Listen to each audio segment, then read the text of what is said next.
Good morning, good afternoon, or good evening, wherever you may happen to be, and whether you're watching live or archived. And welcome to another in the Nautel Transmission Talk Tuesday webinar series. I'm your host, Jeff Welton. Today is number, I think, 24, 24.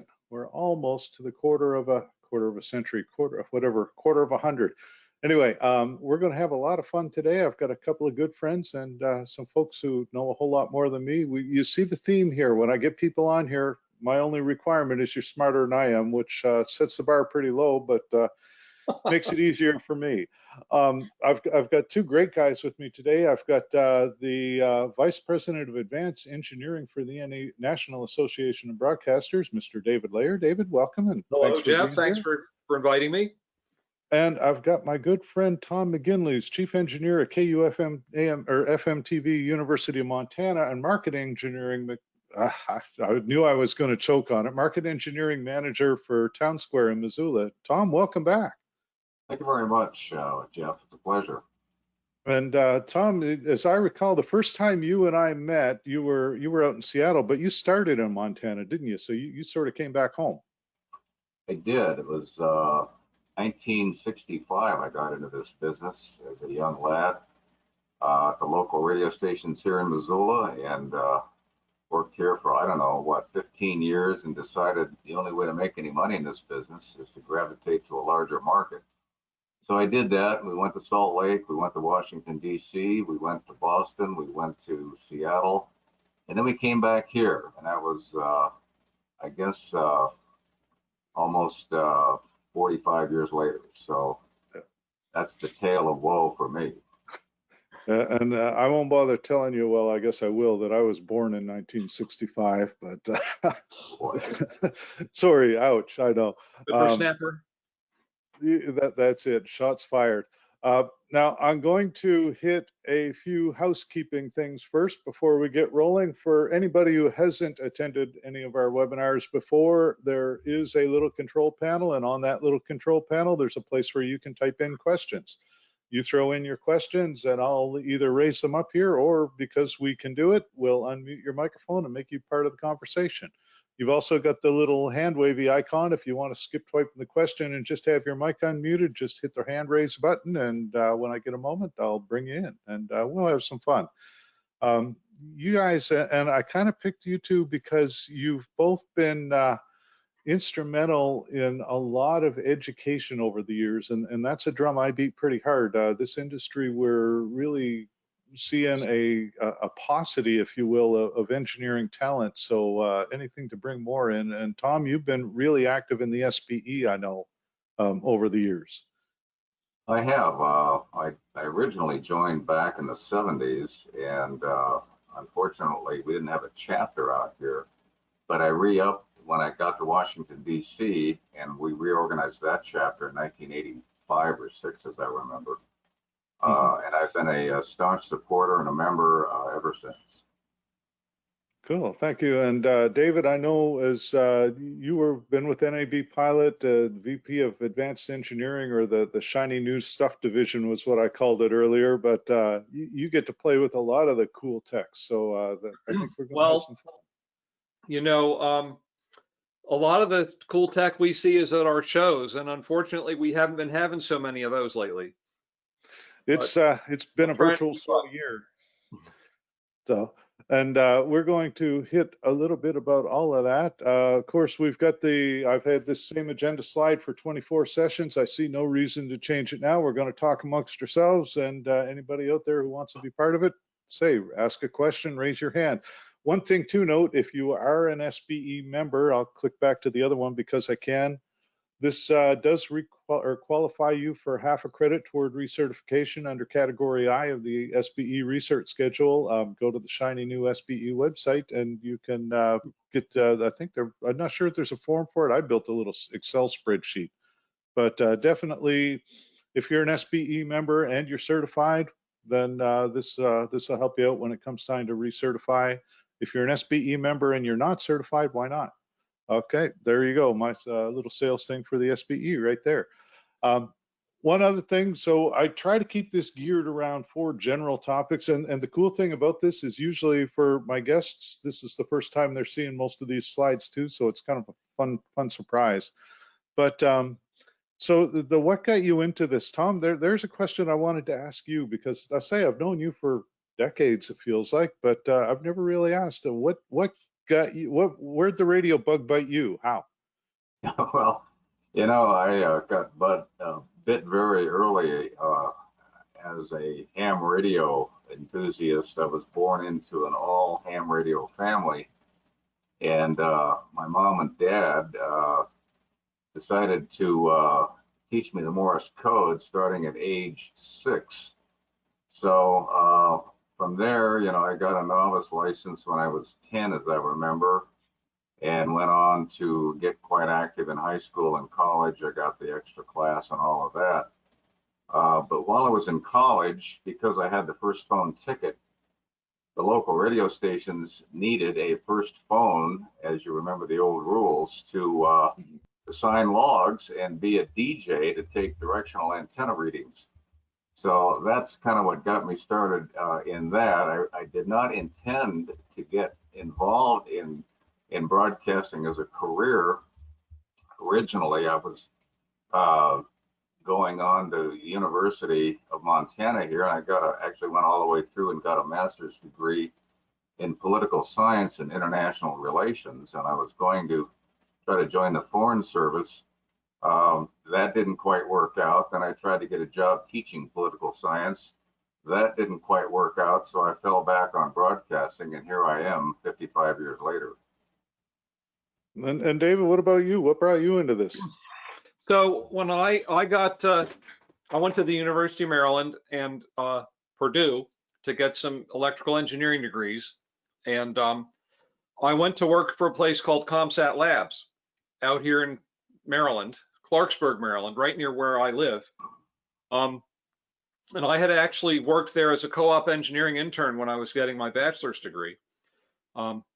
ComSat was an interesting company because it was created by an act of Congress in 1963 to build the first communication satellite system.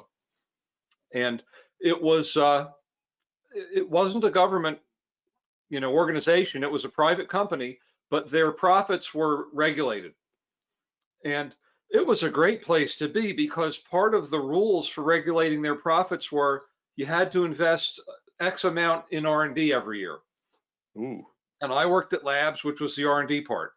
So to make a long story short, eventually they got deregulated and they really couldn't compete.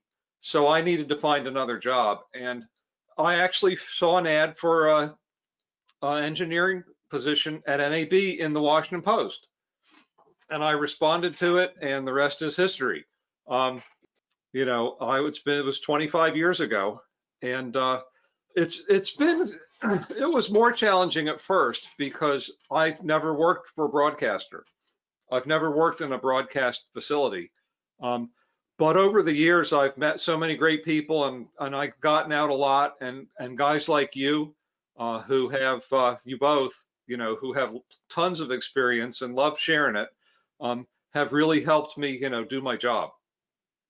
So thank you for that. I've never been accused of being shy about talking.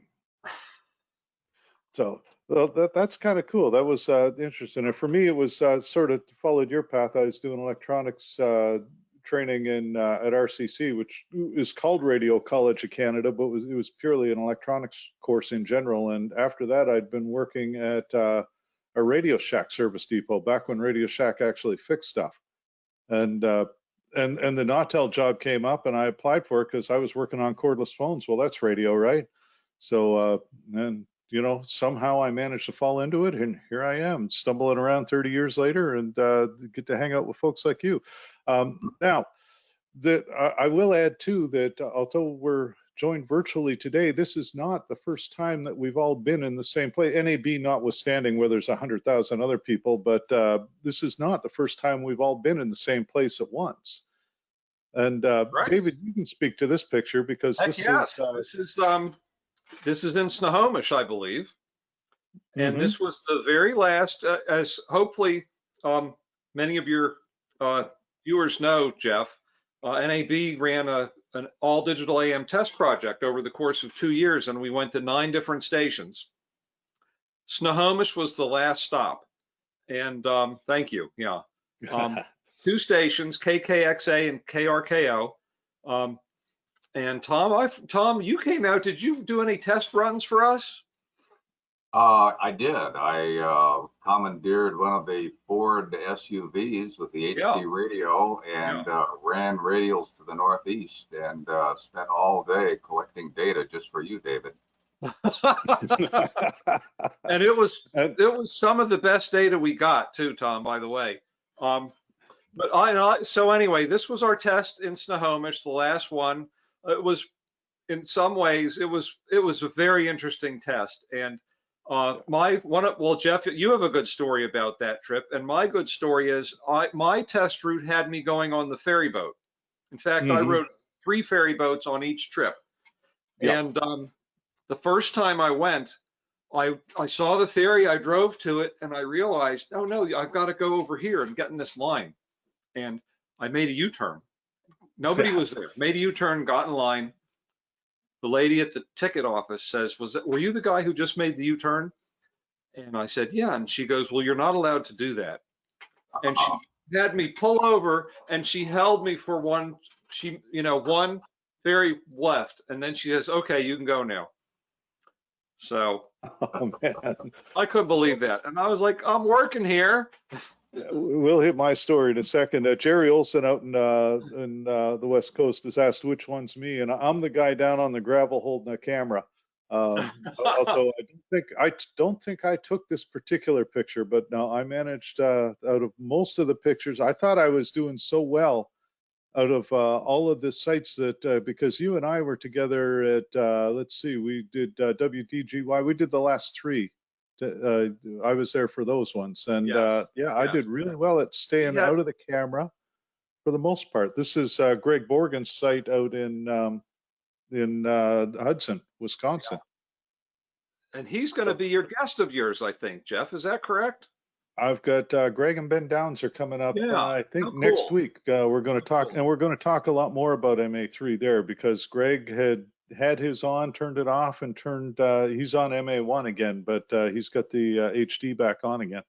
Yeah. So this is Jeff. I thought I had a picture of you standing in the doorway of this place, but I don't. But that was back in the days. If I was standing in the doorway, I probably had a cigarette lit. But as you will recall, you would have to stay out here all day. Yep. And one of the days we were out there was a wonderful thunderstorm going on, so I got to stand out there watching the thunder and lightning. It was great for testing, but less entertaining being the guy standing in the building. And we would call, as I remember, we would call you and say, okay, switch it to analog. And we would make some power measurements, and then we'd switch it back and continue collecting data, that sort of thing. Yeah, the test basically consisted of 3-hour stretches where I'd get a phone call every 5 minutes going, go to MA3 mode, go to MA1 mode, go to analog only. And it was kind of entertaining in that regard. It was definitely interesting to be part of it. And you came back with a massive amount of data, but I wanted to hit storms a little. Tom, when you were out in the West Coast, not so much, but in Montana, you guys get some pretty good thunder and lightning out that way. Well, we do a little bit more than the West Coast, but I got to tell you, I don't know if it's Al Gore's global warming or what's changed things, but we haven't had as many lightning storms since I've come back to Montana in 2015, as I remember back in the good old days of 60s and 70s, growing up here. But we do get hits, and obviously with I've got a couple of big AM directionals that I maintain with one tower is 450 feet, and it does attract a lot of attention. I can hear the Johnny balls sizzle every time a star goes through. And luckily, the transmitters are well behaved with VISWAR shutdown. You'll hear it popping and coming on and off, no question about it. So you got to have you got to have good grounding and good suppression on these systems for sure.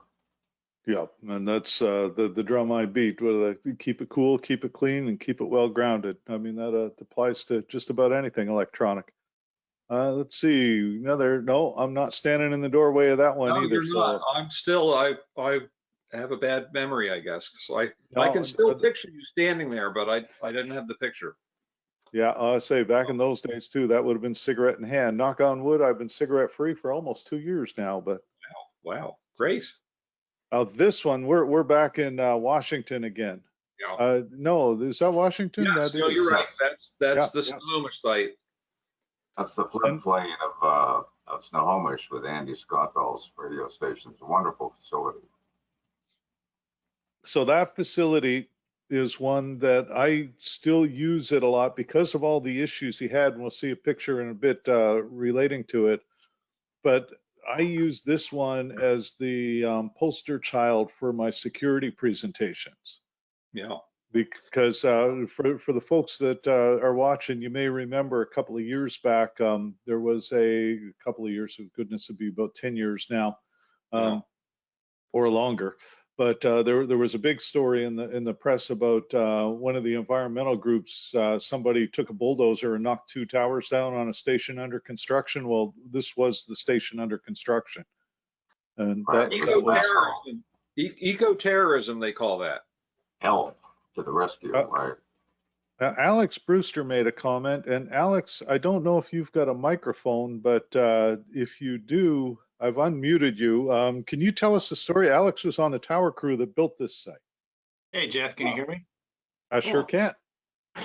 Yeah, so I worked for North Star Broadcast Contractors at the time, and we built the site, 4 of them, and then I actually was going up there to do some work one day to troubleshoot some tower lighting, and I get up there and towers are on the ground, and the FBI is on site talking to everyone, and that was a very interesting day. I even got a phone call from my dad out in Kentucky because it made national news, and there's a photo of me, a video on Fox News of me in the background chatting with some FBI agents. My dad asked, was like, "What's going on?" He's like, hey, gee, I noticed you weren't in handcuffs, so that's a good sign. No, Hey, that Jeff, was, that was did a you fun site to build. have those posters I sent you? Yep, I'll get to those in a second or two. But Okay, yeah, they now, bear on that. now, Alex, on that one, if I'm not mistaken, they actually pushed the tower over with a bulldozer, didn't they? It wasn't like cutting guy wires or anything. No, well, they're self-supporting towers. And then there's the big, tall, 350-foot ones. Apparently, they were doing some prep work for the other 2 towers at the time, and apparently they got in hot wired it and drove over and basically used the bucket on the excavator to grab hold of a couple of the cross bracings down low and basically ripped them out. Because that one, they grabbed them just below the insulator, so they're 30 feet up in the air. Mm-hmm. Ripped them out, and the tower came down and smashed the excavator. Yeah, I'm not sure what kind of level of nerve you have to do or stupidity to do something like that, but that's a whole new level of brazen. Yes, it was. Well, thanks, Alex. That was a little background. I saw your comment, and it's like, yeah, that story needs to be told.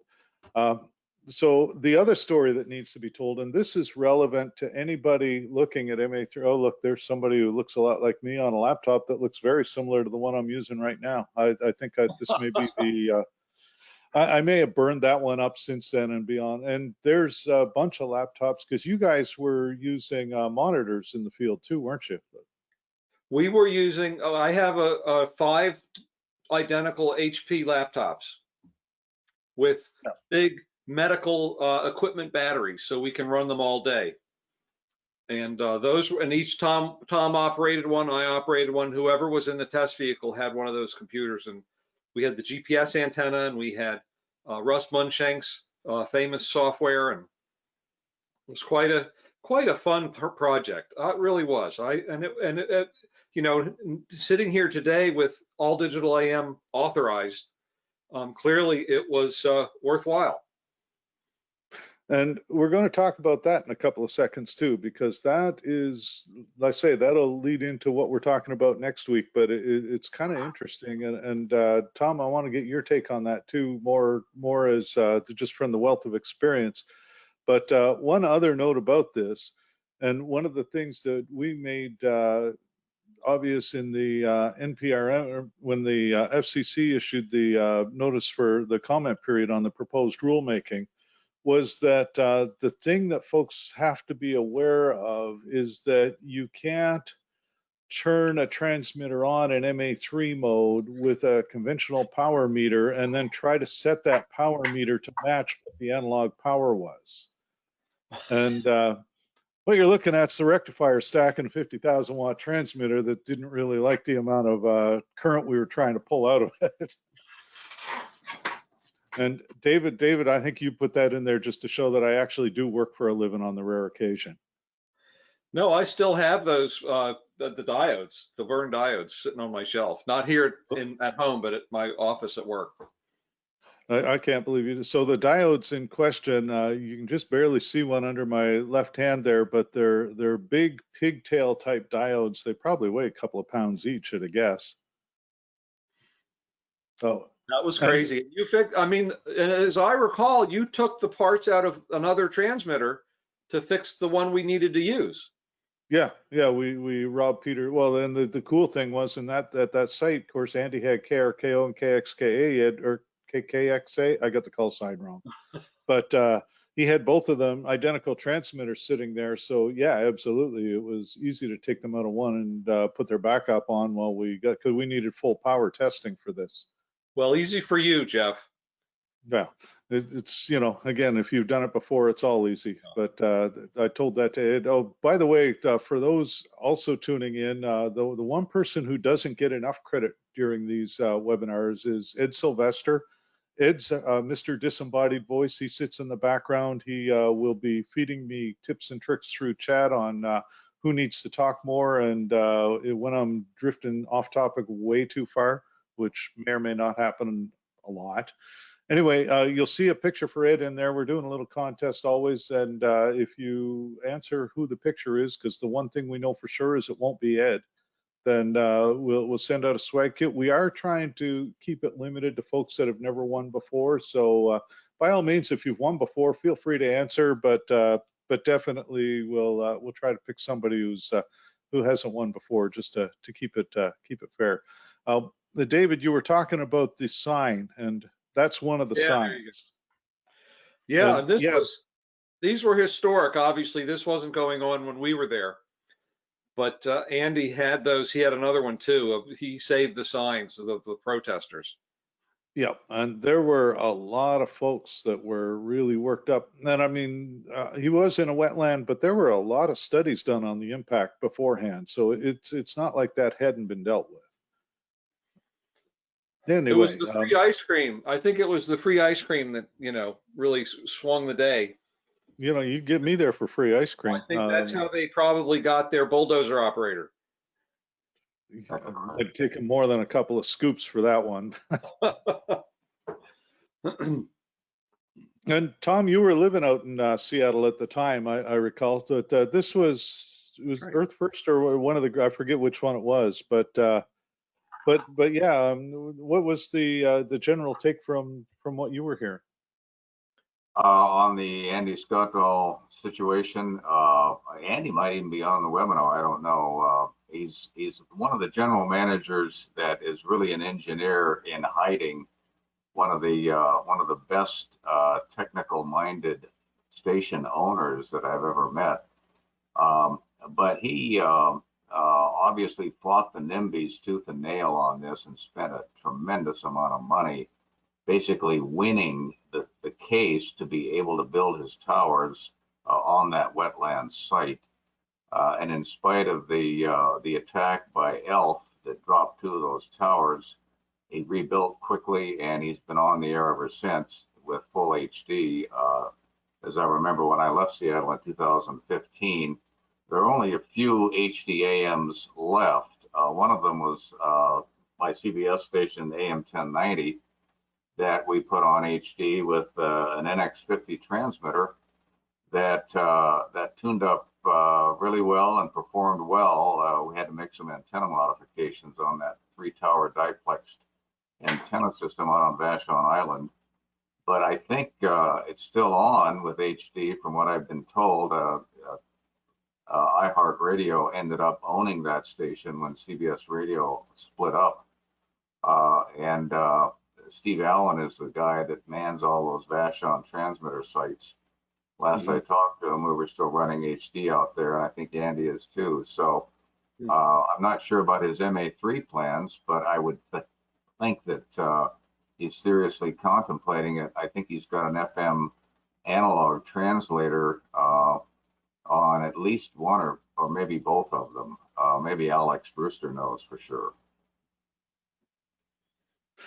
So Alex, if you can address that, that'd be cool.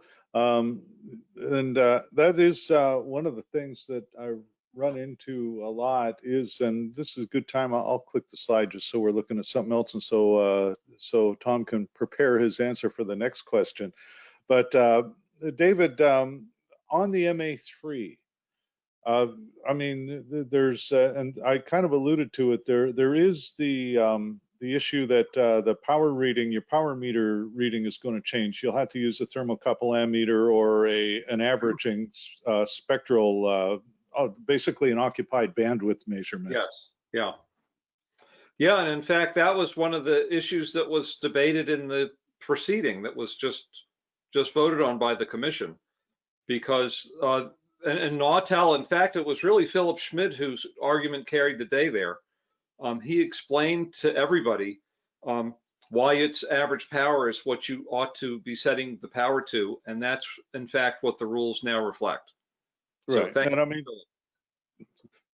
I don't know if Philip's on, but yeah, shout out to Philip for that. And that is one of the things that is critical, because carrier power is so much reduced in an all digital scenario. Measuring the carrier power is not going to give you an accurate reading. You need to look at the entire channel power, and so that's typically going to be, as a rough guideline, the 20% is the number I use, but 20% lower will be the indication. So a conventional meter, if you're running all digital where you had 5 kilowatts in analog, it'll show you 3,800 to 4 kilowatts, and you'll still have the same channel power.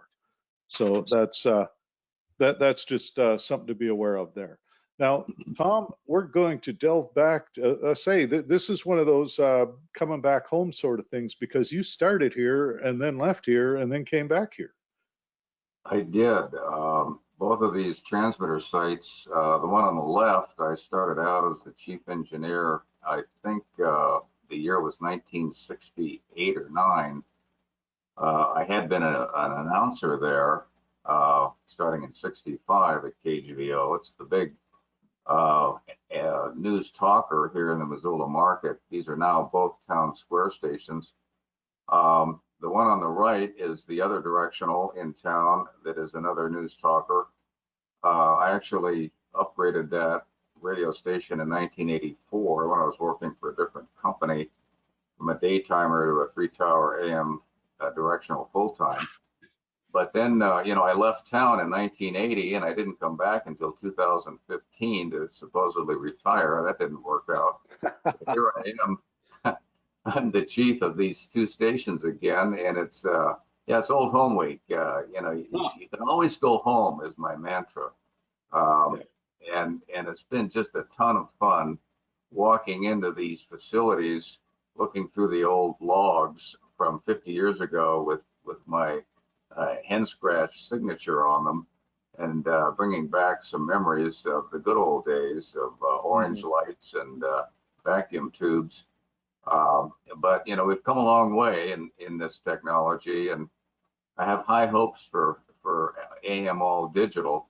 Eventually, I think the primary radio stations that still have good ratings and serve their communities well, and I have had the good fortune of getting FM analog translators for these AM stations, and we have been able to do that for both of these stations in Missoula. They have an incentive at some point in the hopefully not too distant future to turn these things on in the MA3 all digital mode. The problem that we've got, I think, with the AM service in a market like Missoula, the service area is about 125,000 people, so it's small, but the the FM translators outperform the coverage of the AM because the translators are up on a 6,500-foot mountain. But it still complies with the rules of the contours. But as everybody knows, when you get way up in the air with an FM translator, you don't need a lot of power to light up, particularly car radio reception very well. So, you know, that's one of the anomalies of this whole thing. But what we found with these AM stations, if you're over 50 years old, you probably listen to the AM. If you're under 50, you listen to the FM translator. And as time goes on, I guess all those folks that are 50 plus, well, will eventually, wake up dead one morning and find the white tunnel or push up daisies or whatever they happen to want to do. And, we'll see the next generation of listeners gravitate up. And, what's going to happen to these AM stations? I think they need to be all digital at that point. Well, and the advantage too is going further down, and David, you'll be able to talk to this a little on your next slide too. But the thing I see going down the road is that you won't have an AM and an FM button on a radio so much as your car will just determine what's in the area by whatever the station's broadcasting for digital ID, and you'll hit a button and say, this is what I'm listening to. And that would be kind of cool. And at that point, and that does speak to what David's sort of, I mean, this is an MA3 presentation, but I may be skipping out a turn. I forget what I put up myself. But David, you do a lot of work talking with like hybrid radio and stuff where, again, you'll have a screen full of little identification icons and you click the right one without regard as to whether it's an internet stream or a terrestrial station, AM, FM, whatever, correct? Well, yeah, and I mean, now Audi, of course, is now selling cars with hybrid radios here in the US, and those radios will support service following, which is you drive out of the coverage area of the signal of the station, and then the radio seamlessly switches to the audio stream. But in order to do that, broadcasters need to do something. They need to populate their radio DNS service information file, which is something I've been talking about a lot lately. NAB has been trying to encourage broadcasters to do that. It's not hard. It doesn't cost any money other than the effort involved by the people doing it at the station. Those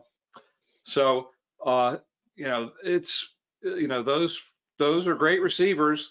I'm going to jump back though, Jeff, to what you were saying a second ago about how the stations might be listed, because what my experience has been that our broadcast members like the way stations are listed right now. They like AM and FM bands.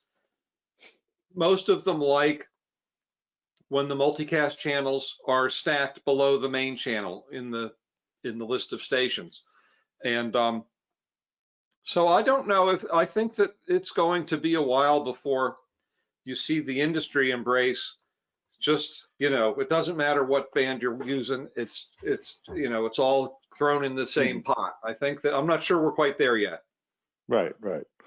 So that's a good point. On a side note, but sort of related, Alex says that yes, both of Andy Scottle's AMs have translators. Yeah. So that information. Now this photo is I see Russ Munchink sitting there and Dave Colasar from WWFD. Yep. I got it. Yay. Good job. Yeah. And this is this year's tech sessions. Oh, by the way, for anybody who happens to be looking at these, this will be archived. If you see any, half of these photos I cheerfully lifted from articles on a Google search, and I did put the link for the article. So if you see anything that interests you, you can certainly go back and grab the link for it. This just to be clear though, this was from the 2019 show. This was from the show we held. This is from the show we held in Dallas, because of course there's live people there. Yeah, in 2020 it didn't quite look like that. So what you're looking at is a copy paste from NAB Pilot's website. Oh my, I'll have to go check that. Because that's not right. It's a 2019 show. Because this is 2020, right? Or still. Yeah. Still, the year that one more month. Yeah. The lost year. And the funny thing is, like I told somebody, I said, there's been a lot of not so great things this year, but for me, I've never been home. It's been 30 years since I've been home this long at one stretch. If you're the Yeah. praying sort, you might want to pray for my wife because there are days when, she looks at me, she smiles, and she goes, "We live right beside an ocean full of lobster. They'll never find your body." And usually she's smiling when she says it. Usually.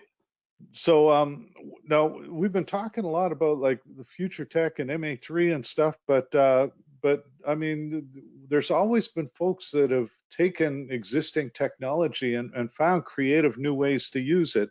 And Tom, you kind of pioneered something like that 15 plus years ago with RDS, I think, as I recall in this particular case, to give away a DVD player. You know, you're bringing back some really old memories here. We did. We ran contests. This is in the early 2000s at KISS Radio in Seattle to generate more interest in the RDS scroll to see who was watching it. We ran contests and gave away these DVD players, and it blew us away how many calls we got on this radio station. Now, this is a top 40 CHR station, so it was a younger audience that was more adapted to the high-tech opportunities out there at the time. But this goes back, I want to say 2002 or 3 when we started this. The article actually came out early 2004. But we were early adopters on all this stuff. I remember John Casey was selling RE America RDS encoders in the late 1990s when I was still in Washington, D.C. We put them on there, and of course, it was too early in the game, I guess, to get much traction back then. But now it's an obvious technology opportunity that if you're not doing RDS and text information, pad information on the HD side, you're missing a great opportunity for your listeners and your radio watchers. And we do it here in Missoula on all the town square stations, and on the University Montana Public Radio station. We have a basic message on the RDS, but I want to expand that once we digitize our music library so we can get the song and title stuff out there and the program information as well. Once we get fully automated with that radio station. It's been a work in progress, and it takes time to get all this stuff implemented and configured and running smoothly, but I think it's well worth the effort for sure. And that's one of the cool sort of, I guess, themes of broadcast engineering in general is finding unique solutions to problems, and a lot of times using existing gear. I mean, how many folks out there are running automation systems off a Raspberry Pi, for example? I mean, it's not necessarily conventional, but you can get a Raspberry Pi for $100. So, you see more and more of it every day. I mean, Alex Hartman developed Looking Glass on something similar. So, there's some really cool things being done as things open up. That's one of those. I'm going to throw the little dig. I noticed I see Jeff Detweiler from Exbury is in the audience, and Jeff and Donna were on a few months ago talking about weeks recently anyway, talking about HD radio. Jeff, I don't know if you've got a microphone with you, but what's your thoughts if you do have a microphone? Feel free to unmute yourself and let me know what your thoughts are on the concept of some of the SDR tech and the receiver technology we run into. Wow. Well, certainly on the transmission side, it's something really exciting as we look at reducing the cost of HD radio implementation, and certainly on the receive side, it creates opportunities for more universal receiver platforms that can support all of the technologies. So, I think a digital radio win is good for the industry. Despite what brand it is. We certainly have our favorite, but you know, the success of digital radio worldwide is important, and I think software-defined radios are going to be a key part of that play. Yeah, thank you for that. That's a really good point, and it is something that we are going to see, I think, more and more of as things progress. And on the topic of that, Shane Tobin from EMF has made a comment here, and let's see, still a number of non-coms playing music from CDs and albums as well as network programming. Has anyone considered, Shane, tell you what, that's a lot to read. I've unmuted you, unmute yourself, and tell me what you're thinking. So Shane, say something. While he's unmuting, that's an absolute reality that I've discovered in public radio. A lot of them are still playing CDs from huge rooms full of CD collections, 50,000, 60,000 CD titles. And we still do it at Montana Public Radio. We're trying to get converted to digital, but as everybody knows, it takes a while to get all that stuff done and get the computers all loaded up so you can actually come into the 21st century. Yeah. Shane, you got your, give me a shot. I know you're on phone audio. Can you, can we hear you now, so to speak? No. Okay, so no audio from Shane, but what he's asking specifically is anyone considered using audio fingerprinting to do now playing? And I think, answer that. That's sort of along the lines of what Jump to Go and a few of the others have done, isn't it? So, and it's not just the transmission equipment either, it's the vehicles. Mm-hmm. I have a Audi Q5. It's a couple years old. That's exactly what it does, I believe. And I can receive WWFD from where I live because I live right near it, and mm-hmm. It looks great. I have an album art. I have metadata. It sounds good, you know. So yeah, that's certainly technology that people are making use of. Yeah, and I know the my Silverado, the radio on that thing, I'm ashamed to say, does a whole lot of things that I have no idea what they are. But you know, there's an app for that for almost everything. I know one of the things I use on my phone, SoundHound, a lot. If we're driving down the road and there's a station with no RDS up, and my wife's like, you know, what song is that? Well, I don't know, but here, hit this button and it'll tell you. So yeah, that's another cool thing. Now, David, segueing into that, you've done some playing around with MP11, and this is kind of a lead into that. So tell me a little bit about MP11. So sure. MP11 is one of the FM hybrid modes of operation, and when I say hybrid, I mean hybrid IBOC, not hybrid internet. You know, it's hybrid is such an overused term. It's ridiculous. But this isn't a mode. MP11 is a mode that was designed into the system. It's part of the NRSC 5 standard, but it had never been tested by Xperi, so Xperi had never deployed it.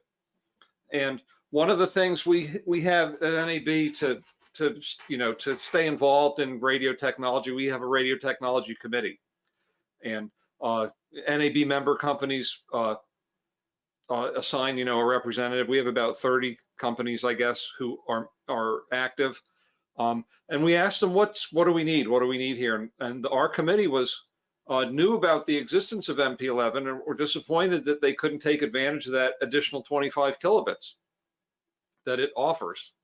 So we did some tests. We have a test bed that's currently housed at Cavell Mertz and Associates, although now that we have a new building, we have room for it, and I think that we'll probably move it there.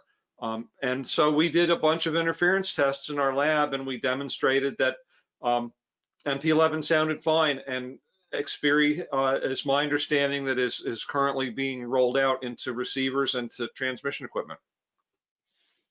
Okay. Lauren Libby asks, is there any thought of using DRM in the U.S.? As an international broadcaster, we're encouraged with the data streams as well as the audio streams. And that'd be a good question for you, David, as well as anybody. Yes, sure. I mean, well, this, we've mentioned a couple times here about how all digital AM was recently authorized. And during the course of the proceeding, the NPRM for that came out, I believe, a year ago, November 2019. Yeah. And, one of the starting points of that NPRM was the FCC says, by this action, we are not opening up the, for consideration other systems. HD radio is a system that's authorized for digital broadcasting in the AM band in the US. And so the commission has declined to consider other systems. That was their position in the notice of proposed rulemaking. In the report and order, which came out last month, they further elaborated on that and said that we're not making any decisions on that. However, I feel like they left the door open for somebody, say maybe DRM proponents, to approach them and continue that discussion. My personal view, I'll stop talking right after I give you what I think, is that would be a problem. I mean, we have a lot of good momentum going with HD radio in the US, and the all digital is a good service. If we were to have some other system become available, that would fragment things. The car manufacturers would get confused, the broadcasters would get confused. It could be AM stereo all over again. That's exactly where I was going to go. It's a good system. I mean, I think DRM is a fine system, but I don't think that we should use it in the US. And I mean, that's one of those, if you were looking at a system from the start and could evaluate both from the ground up, there are pros and cons to each. Absolutely. It's, again, another tool in the bag. But having multiple systems on the play at one time, playing field at the same time, could be a challenge. Tom, what are your thoughts on that as a broadcaster?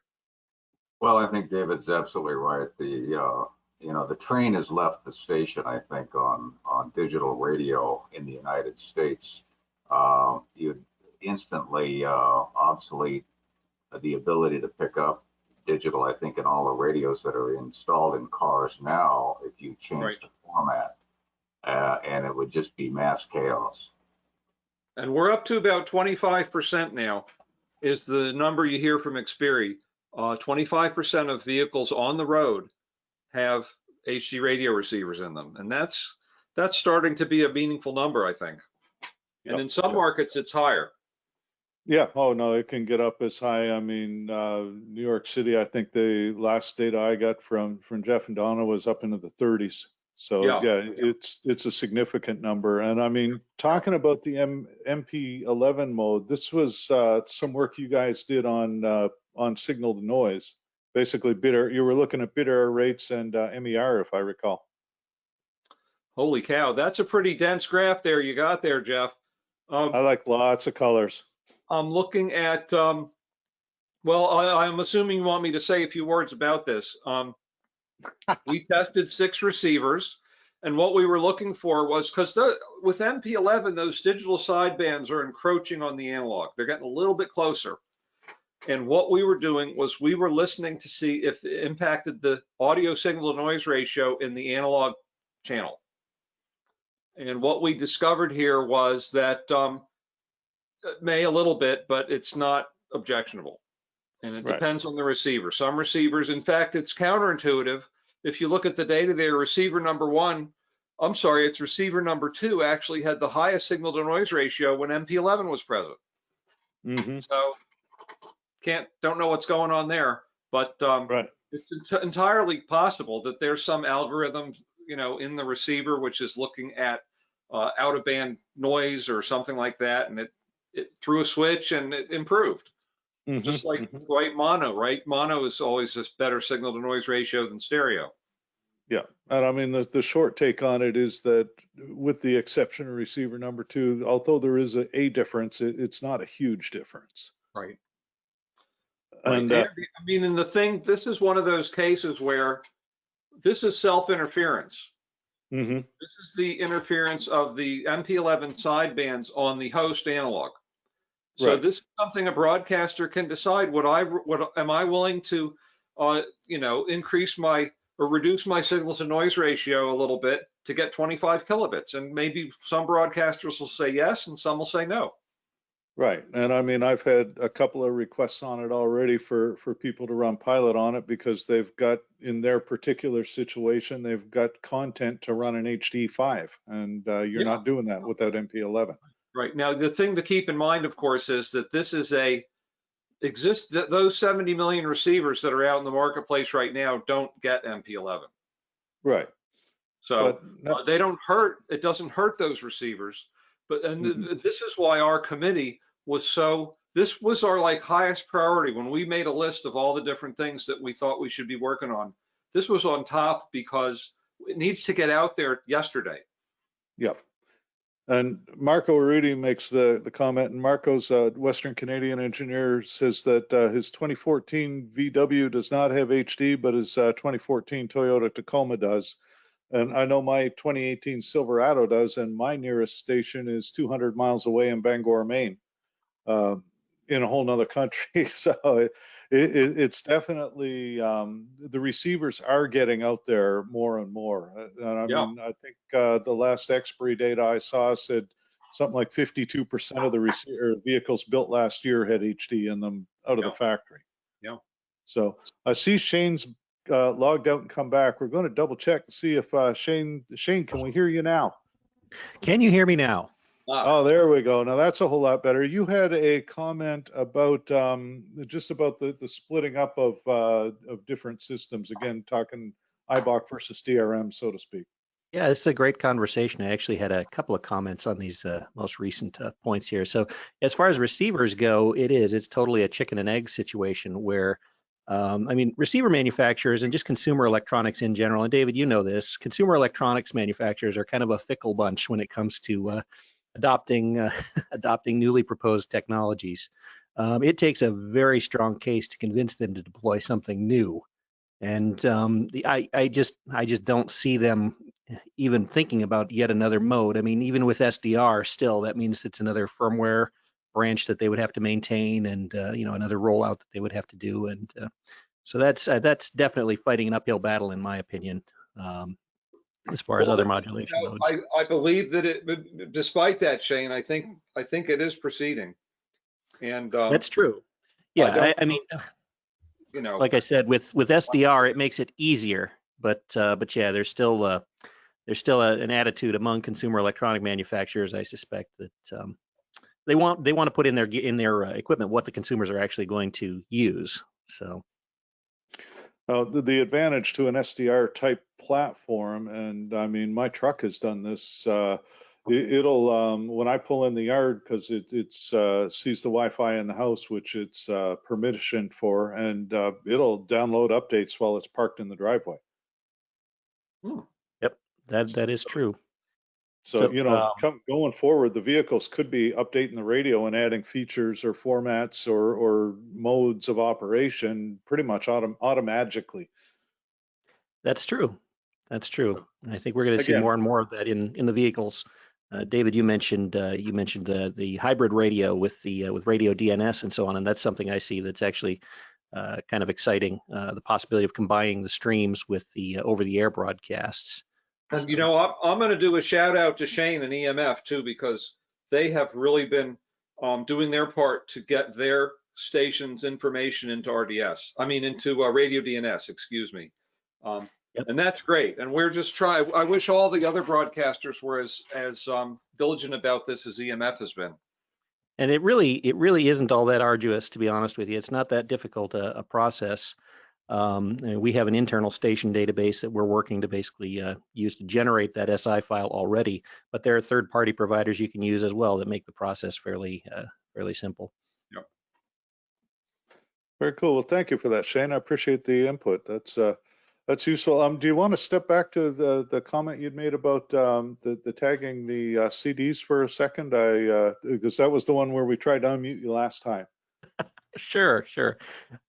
Yeah, I think David, you make a good point about radios that now are integrating that feature. My wife's Subaru is another one that kind of integrates some of that, where it can automatically tag information where there is no now playing data. In fact, I've looked at that in a few cases and said, where's this data coming from? And then I realized the radio was pulling it over the vehicle's LTE modem.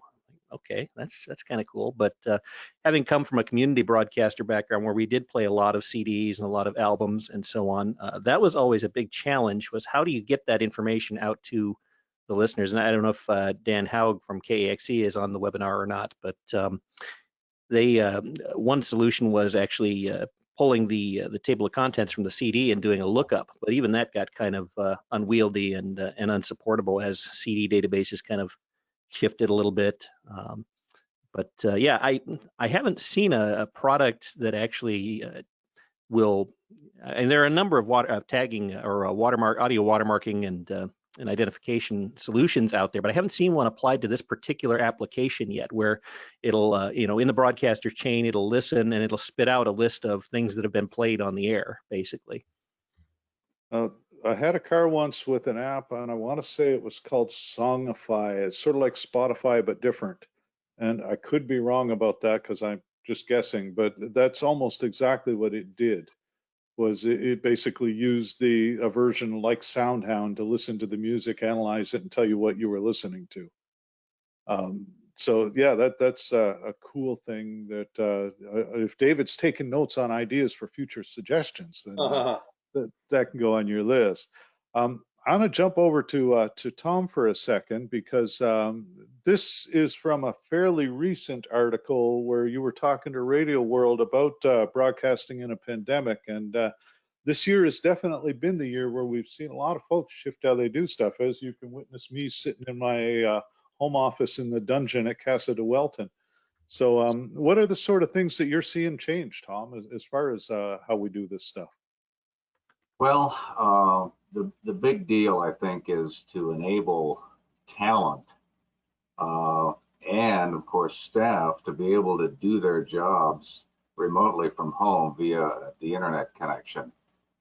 It's easy for staff to do their work with VPN connections and dial into these resources at the station that they need to work on with typically Word and Excel programs and other things that run the radio station. But for talent, they need to be able to do a board shift, hopefully live, where they can control everything. And I think this whole pandemic experience has accelerated the capabilities at almost every radio station that I'm aware of,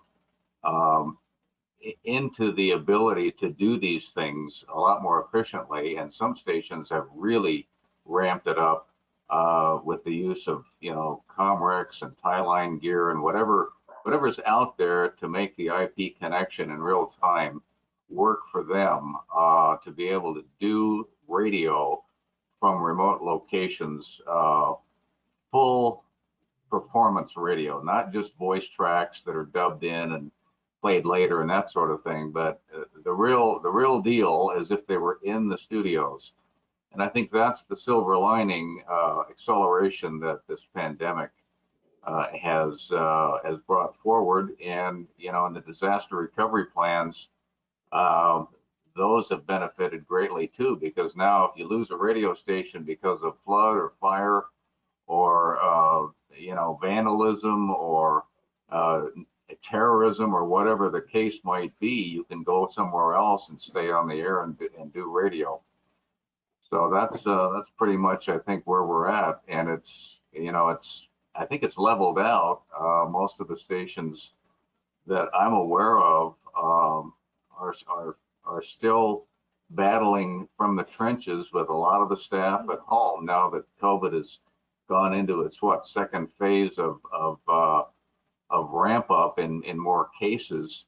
Who knows what the future will bring, if there's going to be a third wave or not. But I think most folks think that with the vaccines coming, that springtime, this thing will wind down, hopefully for good. But definitely necessity is the mother of invention, and we've absolutely seen a lot of change in that regard. We are getting close to the top of the hour, so I am going to, and this comes back to the hybrid radio and the connected car stuff, and an article you wrote about it, David. But just But actually, before I do that, previous page, Brad Humphreys was the first one in with Mickey Dolenz from the Monkees on Ed Sylvester, Mr. Disembodies Voices picture. So Brad, thank you for that. And David, what are your thoughts for the future? Where are we going? Well, I guess we talk about future of radio at NAB a lot, and we often segment into near term and long term, because long term, changes are definitely coming, right? Young people like to stream. Cars are going to be autonomous someday. So long term, it's a little harder to say. My feeling is, radio has always, new services have come along, and radio has always done fine. And I expect, as long as it's all about the content too, right? I mean, it's not about the technology. Right. As long as the content's there, it's going to be a good service, and it'll be fine. Near term, I think that the big change is this shift to hybrid, where you have a lot more ability to do a lot more with the internet. I mean, I look at what happens to my TV viewing at home. I have a smart TV in every room I have a TV in, and I watch a mix of over-the-air and internet content. And the hybrid radio in the car provides that to listeners, and it also provides a lot of opportunities for broadcasters to branch out into on-demand content and become more interactive with listeners, and learn more about what listeners are listening to. So near term, I think hybrid is going to be a big thing. And ultimately, I mean, it's like I told somebody at one point, from the engineering perspective, there'll always be a need for something to be broadcast on these frequencies, whether it's radio or not is irrelevant. Somebody will have to fix the stuff that does the broadcasting. So, it doesn't change the job. It just maybe changes where you're doing it. William Harrison made a comment that Spinitron does the "this is what played" thing that we were discussing earlier. So, and Shane, if you're taking notes, then keep that in the back of your mind. So I used this picture with the last webinar, and I just thought it was so cute I had to use it again. But so Tom, what are your thoughts in the industry in general? Anything you can think of that we should bring up? Well, the one thing that comes to top of mind is what's going to happen to broadcast engineers as a career and as a profession. It's changing rapidly as our numbers dwindle and more of us old guys are retiring. Our friends at iHeartRadio have a new platform they're trying to roll out that addresses that reality with being able to maintain radio stations with fewer people from distant locations. I'm sure everyone's read about the plan to basically just have one engineer at each market, or maybe two at the most in the larger markets, and have centralized support from many miles away when needed. I know it really does bode a bit of an ominous future for some of the younger guys that want to stay employed, and I think it necessitates education and ramping up the skill set to be able to do multiple different things and become more valuable to your radio stations. It's one of the reasons that I got involved with the SBE National Board to ramp up education opportunities so that our engineers can deal with these new technologies more efficiently and more capably. Without knowledge, you're not very effective in the trenches. And as the fat guy on the radio says, the learning never stops. We don't give degrees, really.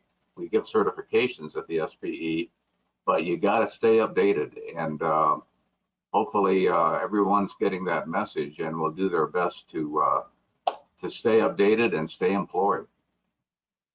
And I think that's one of the most critical things that both NAB and the SBE do is providing training materials, whether it's webinars, whether it's tech conference, whether it's certification programs. More and more, we need to focus on mentoring And again, shout out to the SBE mentor program.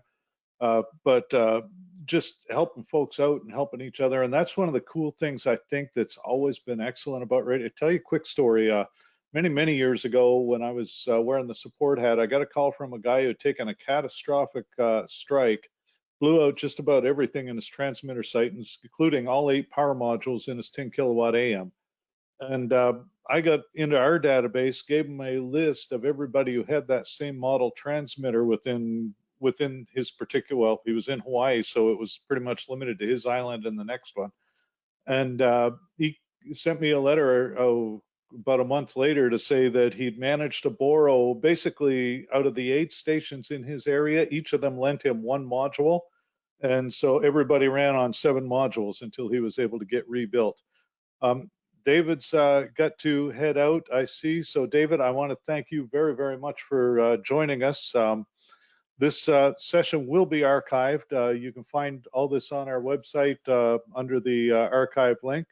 And on that note, folks, I do again want to thank David Lair from NAB and Tom McGinley from, well, University of Montana these days, retired, so to speak. You're doing it wrong, Tom. But thanks both of you for joining me Thank today. you, Jeff. And Tom, good to see you. Good to see you folks. It's a pleasure. And Okay. on that note, folks, I want to thank you all very much for taking the time out of your day to join us, and we hope to see you next week. Bye now.